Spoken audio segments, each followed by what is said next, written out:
Learning music improves math skills because at some level, all music is math. It's about time signatures, beats per minute, and formula progressions. Performing music therefore reinforces parts of the brain used when doing math. How can music be used in teaching mathematics? We can use the values of musical notes to assist you in teaching addition and subtraction in the classroom. Building on a fraction work that you have already done, your students will know that a whole note is equal to 4 beats. A half note is 2 beats. A quarter note is 1 beat. Music is also full of fractions. There are whole notes, half notes, and quarter notes, all of which follows the same rules that they would in a math equation. A great technique for early learners is to start simple. Get the students to take their simple instruments and listen. You can play a note on a keyboard or create a percussive beat with an instrument and ask the students to match it. You can even break the group up into a kind of orchestra, separating them by the instruments they have. Continue with the same task, asking the students to match your sound with their instrument. Experiment with different numbers of sounds and ask them to tell you how many they heard. You can play with the space as well, which allows the students to begin to understand comparatives and superlatives in number. You can play louder and softer and then even give them a sequence that they need to reproduce without hearing you play it first. As you and your students become more comfortable with using music and math together, you can eventually move on to more complex concepts. You can use some of the basics of music to help explore things like fractions. For example, you can take the concept of a musical note and introduce a whole note to the class as 4 beats. If that's the case, then a quarter note would be 1 beat, a half note would be 2, and so on. Once they understand this, you can give them the written form of the fraction and ask them to play it for you. You can even move farther into more complicated fractions. You can add a musical element to most of the basic mathematical concepts. When you are teaching the serial order of numbers, you could easily play an ascending scale on a keyboard. The lower notes are the lower numbers, and the higher notes are the higher ones.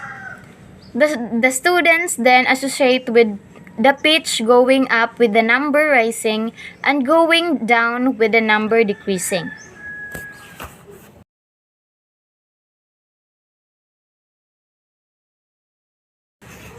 There are ways you can go about integrating music into science. These ideas for kids are simply yet effective. Students are using music in science every day without even realizing it. Music helps students retain what they are learning and make science come to life. So, science and sound. For example, the teacher will give students activities for learning about sound, like the cup activity. So, fill up 8 to 10 cups with different amounts of water, like 1/4, 1/3, and 1/2. And experiment with how each cup sounds while hitting it with a spoon. This is also another great way to integrate music in math by discussing fractions. So, students will quickly realize that the cups with less water will sound lower than the cups with more water in them. This can turn into a music lesson by comparing how instruments sounds lower or higher depending on how much air is in them and their size.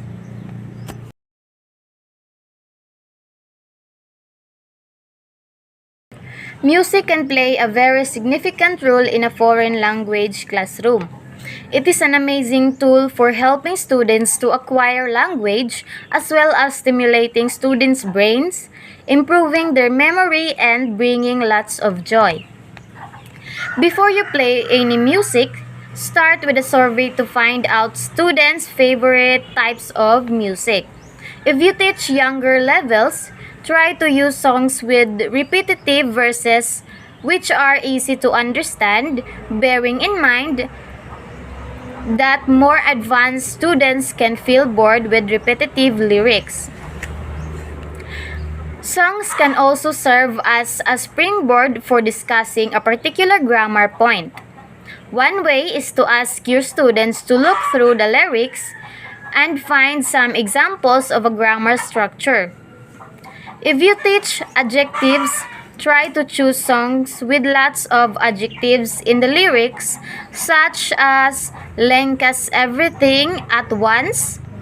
If you practice, for instance, the present perfect tense, take out the verbs and ask students to fill in the gaps with appropriate form of past participle forms. Music can also serve as a powerful tool in teaching new vocabulary.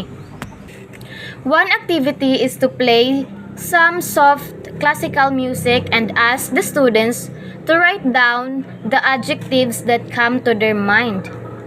Students share the words with the rest of the class.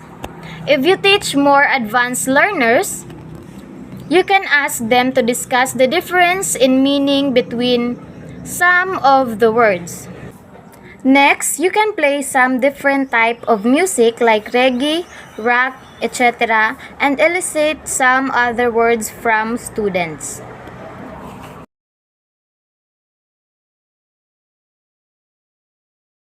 In MAPE, music is already an integral part of the curriculum. However, it can be further integrated into other areas such as physical education, arts, and health. For example, students can learn about the history and culture of different music genres and how they relate to different dance styles. Additionally, music can also be used to promote mental and emotional health by exploring the therapeutic benefits of music.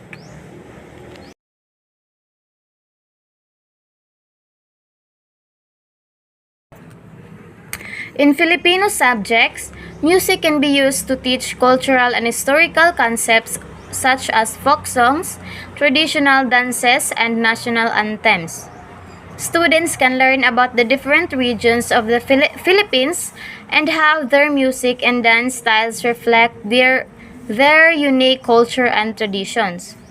The integration of music across different learning disciplines can enhance learning outcomes, promote creativity, and improve students' engagement. By incorporating music into various subjects, educators can create a more holistic and dynamic learning environment that meets the diverse needs of students.